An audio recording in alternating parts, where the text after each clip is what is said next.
June 1 నుంచి Visakha railway zone మనుగడలోకి రాబోతోంది. ఇక దీనికి సంబంధించి మరింత సమాచారం మా ప్రతినిధి కూర్మరాజును అడిగి మరిన్ని వివరాలు తెలుసుకుందాం. కూర్మరాజు, కేంద్ర మంత్రి ప్రకటనతో జోన్ ఆరంభానికి రైల్వే శాఖ ఏర్పాట్లు అన్ని పూర్తయినట్లు అనుకోవచ్చా?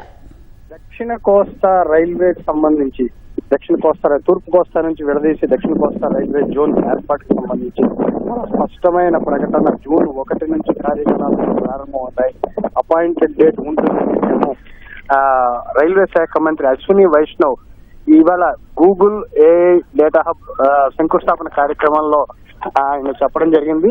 ఆయన చాలా స్పష్టంగా, అంటే ఫస్ట్ టైం ఇంతవరకు గత కొన్ని సంవత్సరాలుగా ఎదురు చూస్తున్నారు.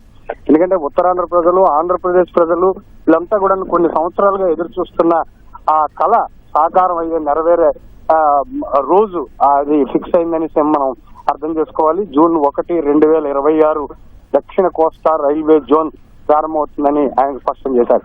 అయితే మరో ప్రధానమైన అంశం, ఇప్పటికే రైల్వే జోనల్ కార్యాలయం ఏర్పాటు కోసం రాష్ట్ర ప్రభుత్వం 53 ఎకరాలని రైల్వే కోసం కేటాయించడం జరిగింది. అలాగే వాళ్ళకి హ్యాండ్ ఓవర్ చేయడం జరిగింది. అక్కడ భూమి పూజ కంటే కూడాను బిల్డింగ్స్ కన్స్ట్రక్షన్ కూడా స్టార్ట్ అవుతుంది.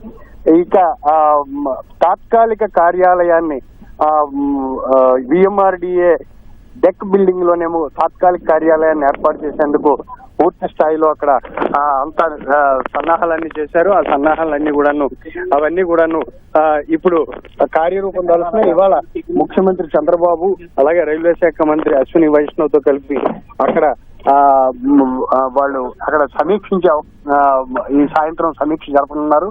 ఆ సమీక్ష తర్వాత మరిన్ని స్పష్టమైన అంశాలు కూడాను వెలుగులోకి వస్తాయి. సుజాత, ధన్యవాదాలు కూర్మరాజు.